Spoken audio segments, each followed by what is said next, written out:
नमस्कार,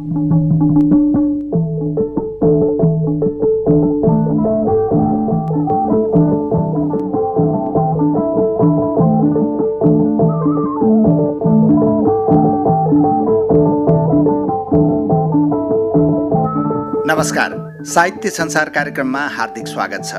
रेडियो नेपालबाट साहित्य संसार कार्यक्रम हरेक शुक्रबार बिहान 10 बजेको समाचारपछि प्रसारण हुँदै आएको छ र शनिबार बेलुकी 9 बजेको समाचारपछि यो कार्यक्रम पुनः प्रसारणको रूपमा सुन्न सकिन्छ। रेडियो नेपालका मिडियम वेब तथा एफएम फ्रिक्वेन्सीहरूका साथमा redionepal.gov.np, अनलाइन redionepal.gov.np र रेडियो नेपाल मोबाइल एपबाट समेत साहित्य संसार कार्यक्रम सुन्न सकिन्छ।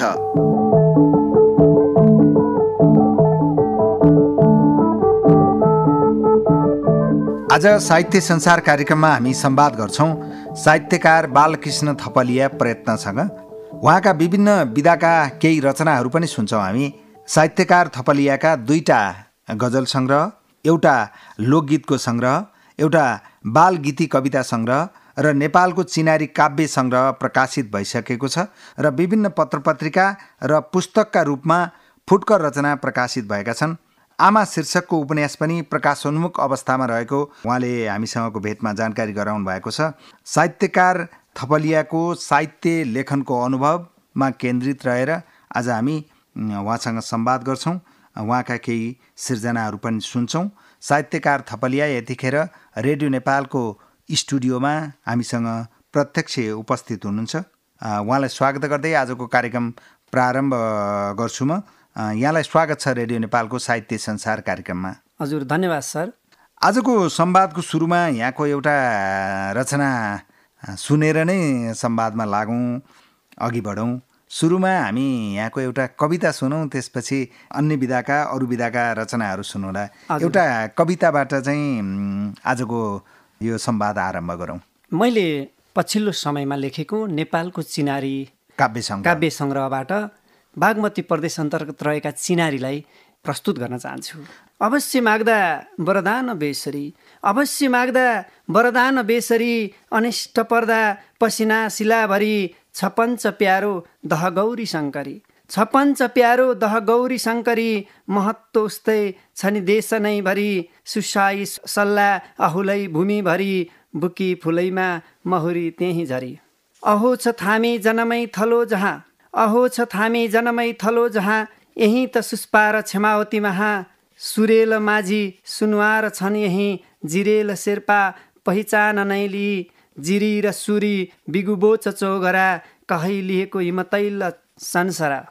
हजुर, मैले यति नै प्रस्तुत गरेँ। हजुर, नेपालको चिनारी यहाँको काव्य सङ्ग्रह होइन त? पाँचौँ कृति।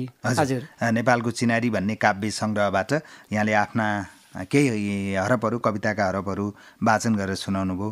साहित्य लेखनको पहिलो अनुभव चाहिँ कस्तो रह्यो? के थियो? केले आकर्षित गर्यो साहित्यमा? सुरुमा 8औं कक्षा पढ्दै गर्दा, विद्यालय तहमै पढ्दै गर्दा नजिकैको जङ्गलमा पत्कर लिन जाने क्रममा काफलको बोटमाथि बसेको कोइली चरीले मलाई आकर्षित गर्यो।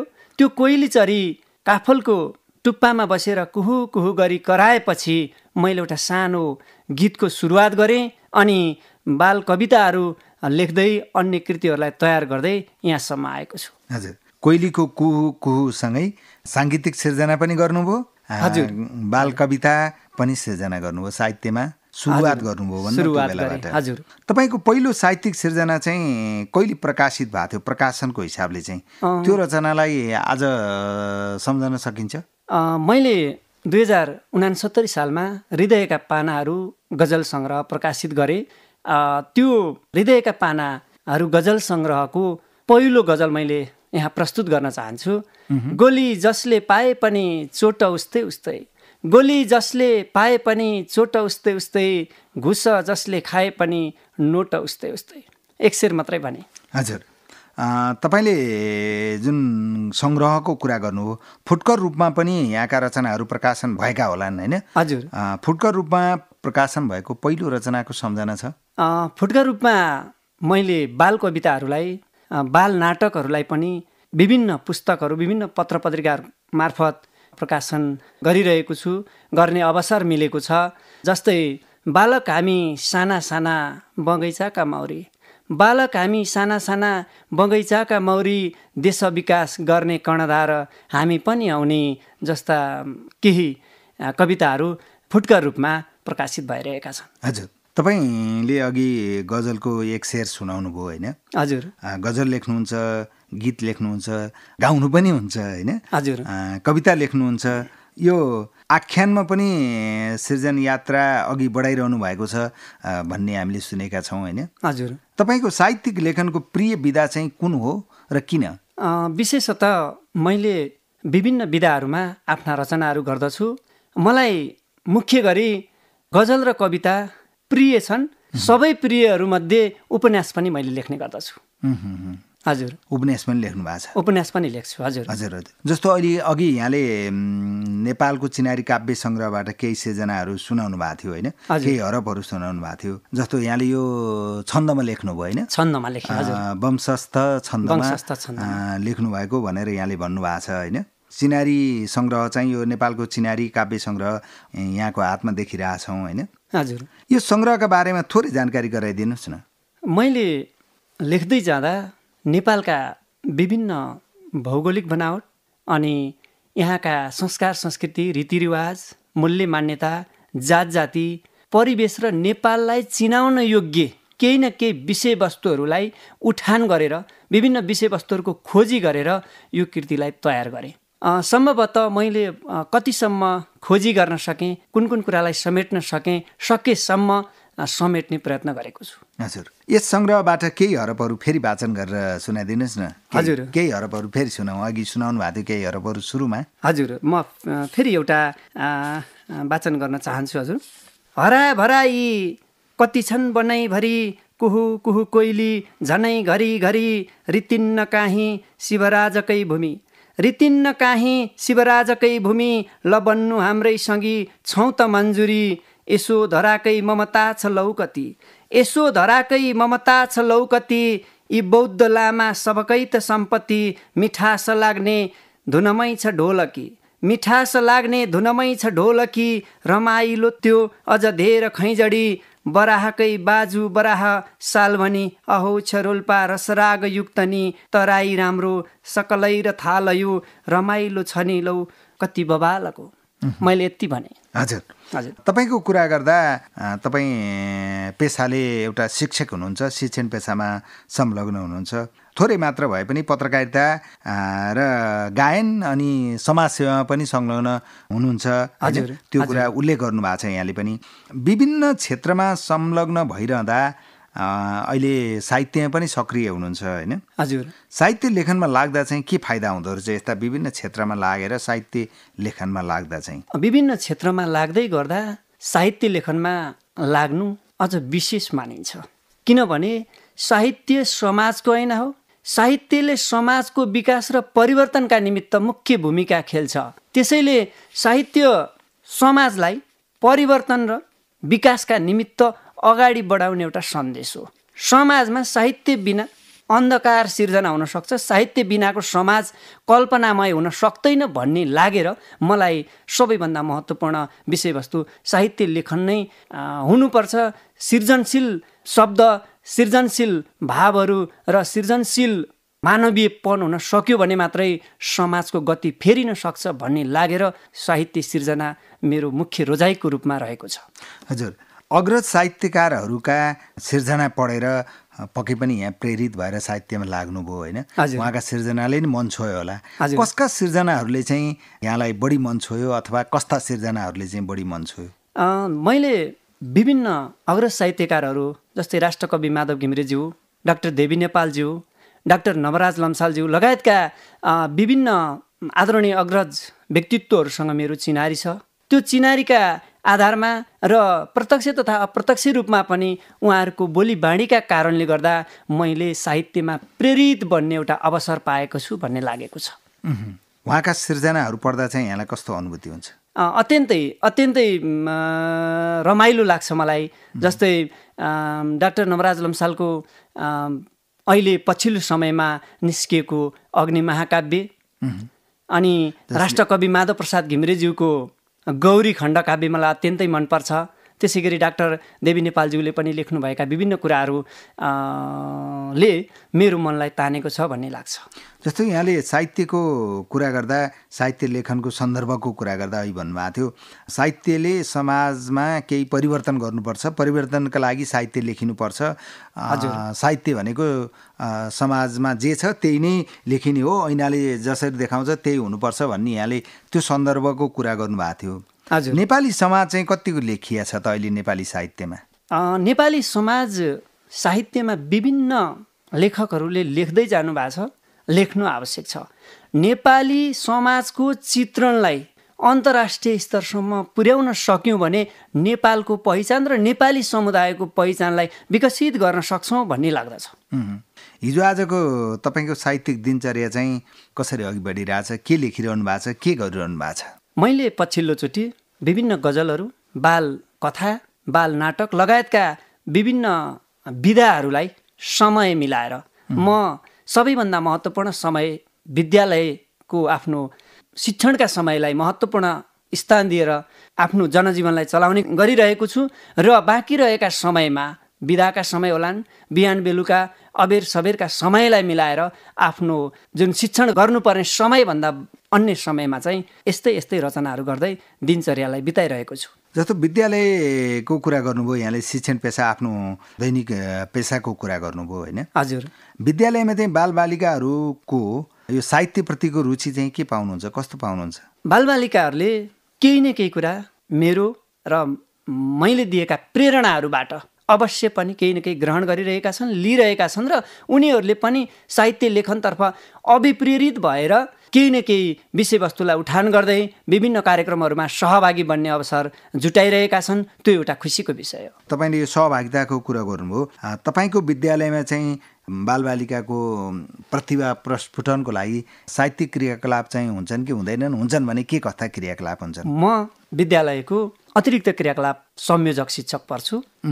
त्यस अन्तर्गत अतिरिक्त क्रियाकलापमा विभिन्न किसिमका साहित्यिक रचना, गीत, सङ्गीतका कुराहरू, त्यसै गरी खेलकुदका विषयवस्तुलाई पनि त्यहाँ जोड्न सकिन्छ र भाइ बहिनीहरूले गर्ने सृजनशील प्रतिभाहरूलाई हामीले प्रत्येक हप्ताको शुक्रबार साप्ताहिक रूपमा अतिरिक्त क्रियाकलाप गर्ने गरेका छौँ र यो क्रियाकलाप मार्फत भाइ बहिनीहरूले सृजनशील बन्ने अवसर पाएका छन् भन्ने लागेको छ। हजुर, यहाँको फेरि एउटा कविता सुनौँ, त्यसपछि संवादका अरू सन्दर्भमा अघि बढौँला। हजुर, हस्। कविताको शीर्षक नेपालको गौरव शीर्षकको कविता 79 7 महिना 28 गते लेखेको थिएँ, यसैलाई वाचन गर्न चाहेँ। हजुर। धौलागिरी जुगल कञ्चन शिरमा सगरमाथा, धौलागिरी जुगल कञ्चन शिरमा सगरमाथा, संसारमै गोर्खाली पहिचान एकताका गाथा।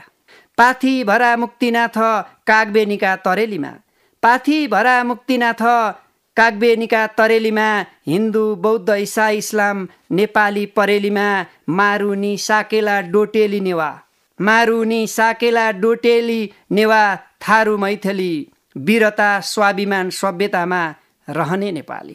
बुद्ध सीता भ्रिकुटी पृथ्वी ऋषि मुनिकै साथ, बुद्ध सीता भ्रिकुटी पृथ्वी ऋषि मुनिकै साथ, अमर सिंह बलभद्र र बहादुर वीरताका माथ, नदी झरना ताल खोच बेसी नै महापरिवेश, कला कौशल अनगिन्ती छ सहिष्णुताको देश।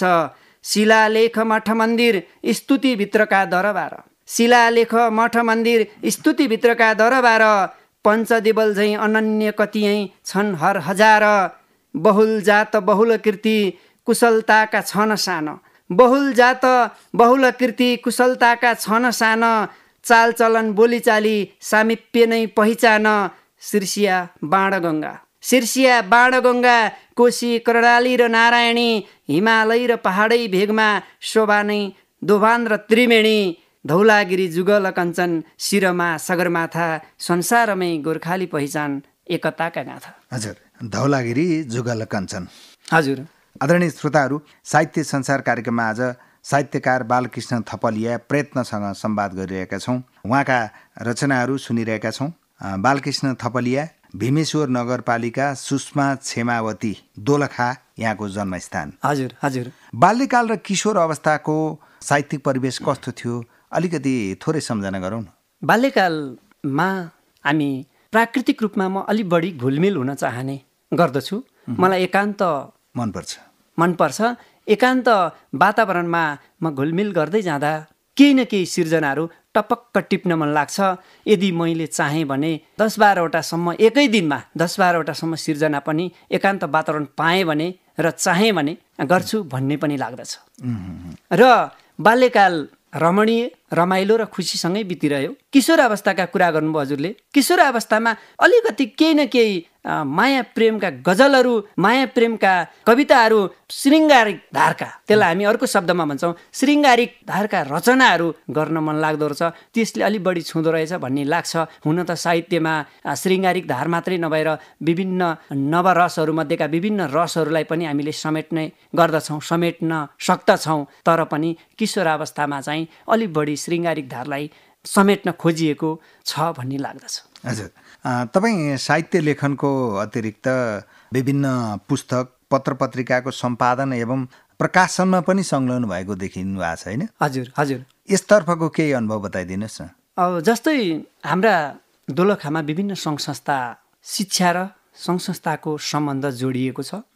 जस्तै गौरीशङ्कर संरक्षण क्षेत्रले निकाल्ने गौरीशङ्कर दर्पण, त्यसै गरी अन्य सङ्घ संस्थाहरूले निकाल्ने यस्ता विभिन्न दर्पणहरूमा मलाई सम्पादनका निमित्त बेला बखत विभिन्न समयमा सम्पादन संयोजक, सम्पादन सहायक विभिन्न अवसरहरू दिने गर्नुहुन्थ्यो। त्यसैले यस्ता सम्पादनहरू, यस्ता प्रकाशनका निमित्त मैले केही न केही भूमिका निर्वाह गरेँ भन्ने लागेको छ। यो सम्पादकीय अनुभव चाहिँ के हुँदो रहेछ? जस्तो तपाईँ एउटा सर्जक स्रष्टा होइन? हजुर। सम्पादन गर्दा हजुरको अनुभव बताइदिनुहोस् न। सम्पादन मुख्य गरी सम्पादनमा जुन विषयवस्तुहरू उल्लेख गर्नुपर्ने हो, विषयवस्तुलाई, उपयुक्त विषयवस्तुलाई काँटछाँट गरेर सान्दर्भिक, समय सान्दर्भिक र परिवेश अनुकूलको सम्पादन गर्न सक्नु नै सम्पादनीय भूमिका हो भन्ने लाग्दछ। सम्पादनमा जुन विषयवस्तुहरूलाई हामीले प्रस्तुत गर्नुपर्ने हो, ती प्रस्तुत गर्नुपर्ने विषयवस्तुहरूलाई महत्त्व दिएर सम्पादन गर्नु आवश्यक हुन्छ भन्ने ठान्दछु। हजुर, यहाँको प्रकाशित साहित्यिक कृतिका बारेमा मैले संवादको सुरुमा उल्लेख गरेको थिएँ। फुटकर रूपमा पनि यहाँका रचनाहरू विभिन्न पत्र पत्रिका मार्फत सार्वजनिक भइरहेको कुरा यहाँले पनि अघि भनिसक्नु भएको छ होइन? हजुर। संक्षिप्तमा आफ्ना प्रकाशित भइसकेका सङ्ग्रहका सिर्जनाहरूलाई सम्झना गर्दा चाहिँ के भन्नुहुन्छ? मैले आजसम्म 5वटा कृतिलाई प्रकाशित गरेको छु। पहिलो हृदयका पानाहरू गजल सङ्ग्रह, दोस्रो बस्तीका स्वरहरू गजल सङ्ग्रह, तेस्रो खै त बाल अधिकार बालगीति कविता जो राष्ट्रकवि माधव प्रसाद घिमिरेज्यूले आशीर्वचन दिनुभएको छ, अर्को लोकगीत सङ्ग्रहसँग सम्बन्धित कृति छ र नेपालको चिनारी 5औं कृति अन्तर्गत पर्दछ र मैले गीत पनि गाएको छु भनेर हजुरलाई जानकारी गराउन चाहन्छु। हजुर, ती सङ्ग्रहमा रहेका आफ्ना सिर्जनाहरूलाई छोटोमा सम्झिनु पर्दा चाहिँ के भन्नुहुन्छ? अहिलेसम्म लेख्दै गएका सिर्जनाहरू सबै उत्तिकै महत्त्वपूर्ण ठानेको छु। सबै सन्तान बराबर हुन्। तर पछिल्लो समय जति हामी खारिँदै जान्छौँ, जति पछिल्लो पटकका सिर्जनाहरू गर्दै जान्छौँ, त्यो चाहिँ अझ बढी खारिएको पाउँदै गएको छु। हामी यतिखेर रेडियो नेपालको साहित्य संसार कार्यक्रममा संवाद गरिरहेका छौँ। साहित्यकार बालकृष्ण थपलिया प्रयत्न हामीसँग हुनुहुन्छ। यहाँले आफ्ना 2टा कविता सुनाइसक्नु भएको छ होइन? 2टा गीत, 3टै भनौँ। आज नेपालको चिनारी काव्यबाट केही हरफहरू 2 पटक यहाँले सुनाइसक्नु भएको छ होइन? हजुर। अब यहाँको हामी के सुन्छौँ? फेरि पनि एउटा सिर्जना सुनाउ न। के सुनाउनु? हजुर, म गजल सुनाउँछु। गजल सुनाउनुहुन्छ। तिम्रो माया मेरो दिलको डाली डालीमा छ, तिम्रो माया मेरो दिलको डाली डालीमा छ, मैले टेक्ने पुण्य पथका ओराली उकालीमा छ। चुरा पोते लगाइदिन्छु भरि सिउँदो सिन्दुर, चुरा पोते लगाइदिन्छु भरि सिउँदो सिन्दुर, यादहरूका दृष्टि सधैँ ओठको लालीमा छ, मैले टेक्ने पुण्य पथका ओराली उकालीमा छ। कति मिठो बोल्छौ सानो मन्त्रमुक्त पार्दै, कति मिठो बोल्छौ सानो मन्त्रमुग्ध पार्दै, 32 लक्षण मध्ये केही त बोली चालीमा छ, तिम्रो माया मेरो दिलको डाली डालीमा छ। लुकी लुकी झ्यालमा आउँथ्यौ म आँगनीमा, लुकी लुकी झ्यालमा आउँथ्यौ म आँगनीमा, मेरो मन त त्यही घरको चपली र पालीमा छ, यादहरूका दृष्टि सधैँ ओठको लालीमा छ। के जान्थ्यो र मेरो मन अरूसँग कहिले, के जान्थ्यो र मेरो मन अरूसँग कहिले, तन मन धन सबै मनकै कालीमा छ, 32 लक्षण मध्ये केही त बोली चालीमा छ, तिम्रो माया मेरो दिलको डाली डालीमा छ। हजुर, तपाईँ साहित्यका विभिन्न विधामा संलग्न हुनुभएको देखिन्छ। आख्यानमा पनि यहाँ लागिरहनु भएको छ, उपन्यास तयारी गर्दै हुनुहुन्छ होइन? हजुर हजुर। कविता, गजल र गीतका त सङ्ग्रह नै सार्वजनिक भइसकेका छन् होइन? बाल गीती कविताका सङ्ग्रह समेत गरेर कुरा गर्ने हो भने विभिन्न विधाको लेखन अनुभव चाहिँ कस्तो हुँदो रहेछ, के लाग्छ यहाँलाई? अब मुख्य गरी विधा अनुसार सिर्जना फरक फरक परिवेशमा जन्मन सक्छन्। जस्तै एउटा बालबालिकाले भोग्नु परेको समस्यालाई देख्यौँ भने त्यहाँ बाल कविता सिर्जित हुन सक्छ। एउटा माया प्रेमको विषयवस्तुलाई कहिले संयोगमा कहिले वियोगमा देख्यौँ भने त्यहाँ एउटा शृङ्गारिक धारको गजल सिर्जना हुन सक्छ। र जीवनको सुरुदेखि अन्त्यसम्म अथवा जीवन भोगाइका विस्तृत विषयवस्तुहरूलाई उल्लेख गर्न खोज्यौँ भने त्यो आख्यानका रूपमा उपन्यास, कथा, निबन्ध जस्ता विभिन्न विधाहरू सिर्जित हुन सक्छन्। त्यसैले विधा अनुसार फरक फरक किसिमका परिवेश जन्मन सक्छन्, फरक फरक परिवेश अनुसारका सिर्जना सिर्जित हुन सक्छन् भन्ने लाग्दछ। तपाईँको अनुभव यहाँले बताइरहनु भएको छ, साहित्यिक धारणा बताइरहनु भएको छ होइन? हजुर। यहाँले अघि एउटा गजल वाचन गरेर सुनाउनु भयो होइन? हजुर हजुर। यहाँको 2टा गजल सङ्ग्रह नै सार्वजनिक भइसकेका छन्। हजुर। फेरि पनि एउटा यहाँको गजल नै सुनाउ न। हजुर, हस्, म एउटा अर्को गजललाई प्रस्तुत गर्न चाहेँ। कहिले जितिन्छ हजुर, कहिले हारिन्छ यता, कहिले जितिन्छ हजुर, कहिले हारिन्छ यता, कोही नजिकिन्छन् कोही टाढिन्छन् यता। छक्क छक्क छ दुनियाँ माया नभएर नै हो, छक्क छक्क छ दुनियाँ माया नभएर नै हो, बिचरो रोइरहेको बचेरो एक्लै छाडिन्छ यता, कहिले जितिन्छ हजुर कहिले हारिन्छ यता। संसारमा चलनले नै चलाउने सारा चल्तीहरू, संसारमा चलनले नै चलाउने सारा चल्तीहरू, बरु जन्मै नदिनु किन अकालमै मारिन्छ यता। हामी उनी तिनी सबै एउटै धरणीका मानव, हामी उनी तिनी सबै एउटै धरणीका मानव, विभेदका घेराभित्र अझै पानी बारिन्छ यता, कोही नजिकिन्छ हजुर कोही टाढिन्छ यता, कहिले जितिन्छ हजुर कहिले हारिन्छ यता। समाजमा प्रतिष्ठा बचाउन बेजोड बेजोड छ, समाजमा प्रतिष्ठा बचाउन बेजोड बेजोड छ, सौन्दर्य प्रदर्शन नगर्नु जालमा पारिन्छ यता, बरु जन्मै नदिनु किन अकालमै मारिन्छ यता। हजुर, यहाँले 2टा गजल सुनाइसक्नु भएको छ होइन? केही कविताहरू पनि वाचन गरेर सुनाउनु भयो। यहाँ बाल कविता पनि यहाँको प्रकाशित भएको छ, सङ्ग्रह नै प्रकाशित भएको छ। हजुर, एउटा बाल कविता पनि सुनाइदिनुहोस् न। हजुर, यो तेस्रो पुस्तकबाट 5औं बालगीती कविता। आफ्नो काम आफै गर्ने कति राम्रो बानी, आफ्नो काम आफै गर्ने कति राम्रो बानी, अनुशासित बन्छु सधैँ बन्छु धेरै ज्ञानी, खाना आफै खान्छु आफै स्कुल जान्छु, खाना आफै खान्छु आफै स्कुल जान्छु, राम्रोसँग पढ्छु सधैँ घरमा आफै आउँछु, आफ्नो काम आफै गर्ने कति राम्रो बानी, अनुशासित बन्छु सधैँ बन्छु धेरै ज्ञानी। सफा सुग्घर रहन्छु म आमालाई सघाउँछु, सफा सुग्घर रहन्छु म आमालाई सघाउँछु, गृह कार्य गरिसकी कक्षा गीत गाउँछु, मेरा साथी असल छन् असल सङ्गत पाउँछु, मेरा साथी असल छन् असल सङ्गत पाउँछु, आफ्नो कपडा सफा गरी खुसीले लगाउँछु, आफ्नो काम आफै गर्ने कति राम्रो बानी, अनुशासित बन्छु सधैँ बन्छु धेरै ज्ञानी। यो राम्रो बानी शीर्षकको कवितालाई प्रस्तुत गरे। हजुर, बालगीती कविता। बालगीती कविता, हजुर। यहाँले सुनाउनु भयो। साहित्यकार बालकृष्ण थपलिया प्रयत्नसँग संवाद गरिरहेका छौँ हामी। साहित्य संसारमा छौँ यतिखेर। साहित्यिक लेखनमा लागेर के पाउनुभयो? साहित्य सिर्जना गर्दाको सुखानुभूति कस्तो हुँदो रहेछ?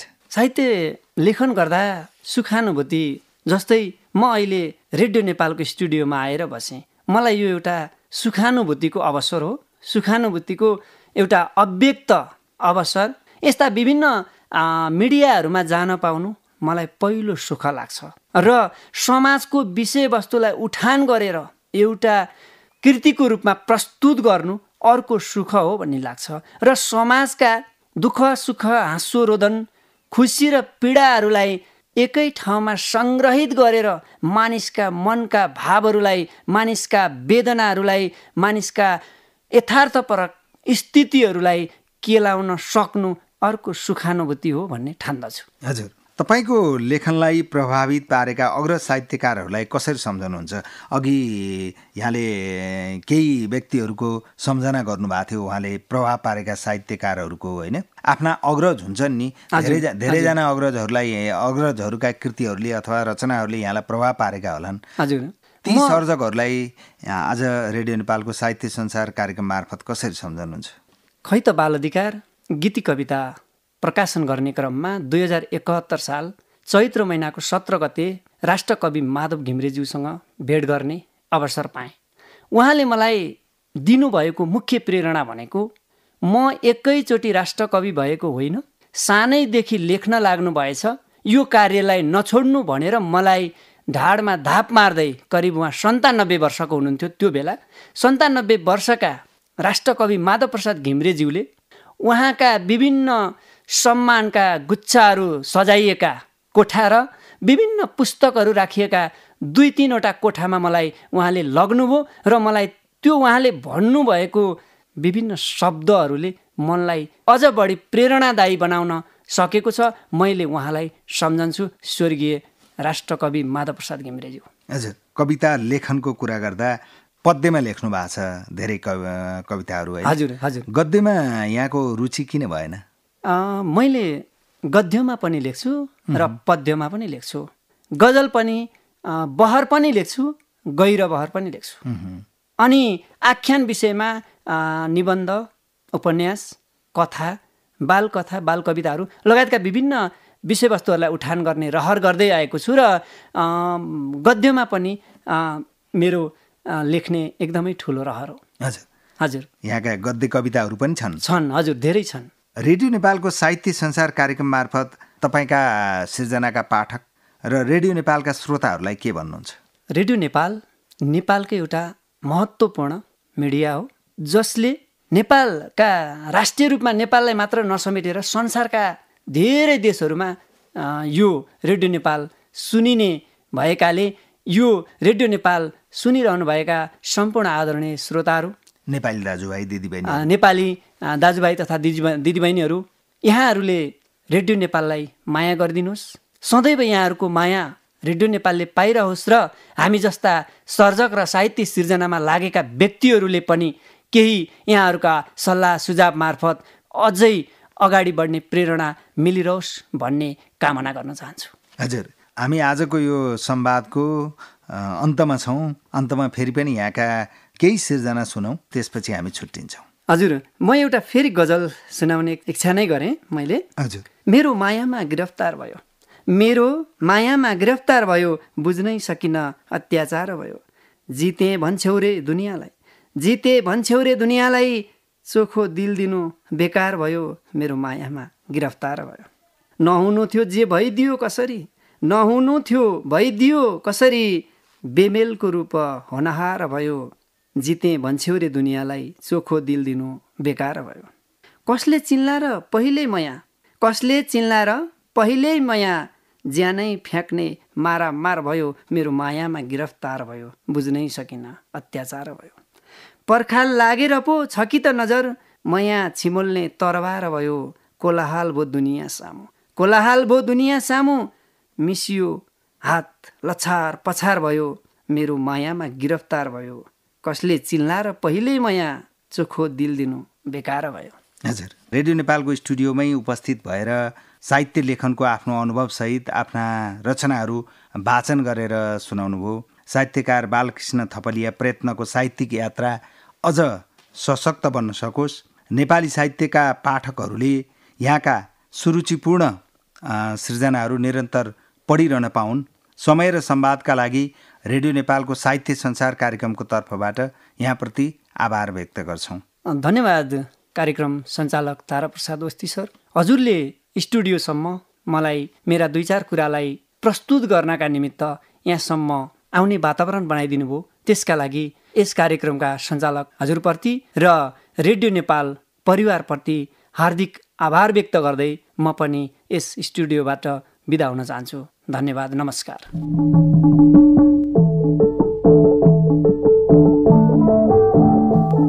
अब आजको लागि साहित्य संसार कार्यक्रमको निर्धारित समय सकिने लागेको छ। यहाँहरूसँग बिदा हुने तर्खरमा छौँ हामी। छुट्टिनु अघि आजको कार्यक्रमका विषयमा यहाँहरूको सुझाव प्रतिक्रियाको अपेक्षा गर्दछौँ। कार्यक्रम यहाँहरूलाई जस्तो लाग्यो त्यस्तै सुझाव दिनुहोला। यहाँहरूको सुझावले नै हामीलाई कार्यक्रम निर्माणमा सहयोग पुग्नेछ, मार्गनिर्देश गर्नेछ। त्यसैले कार्यक्रमका विषयमा सुझाव र प्रतिक्रिया पठाउनुहोला। हामीलाई सम्पर्क गर्ने इमेल sahitysansar.radionepal@gmail.com। साहित्य संसार कार्यक्रम सुनेर साथ दिनुभएकोमा तपाईँ सम्पूर्ण श्रोताप्रति आभार व्यक्त गर्छौँ। साहित्य संसार कार्यक्रमका प्रसारण भइसकेका अरू श्रृङ्खला सुन्न चाहनुहुन्छ भने रेडियो नेपालको न्युज पोर्टल अनलाइन radionepal.gov.np मा गएर मल्टिमिडियाभित्रको अडियो सङ्ग्रहमा जानुहोस्। अब आजको लागि भने साहित्य संसार कार्यक्रमबाट म तारा प्रसाद ओस्ती यहाँहरूसँग बिदा हुन्छु। नेपाली साहित्यको श्रीवृद्धिका लागि आफ्नो तर्फबाट सक्दो टेवा पुर्याउँ। फेरि भेटौँला। नमस्कार।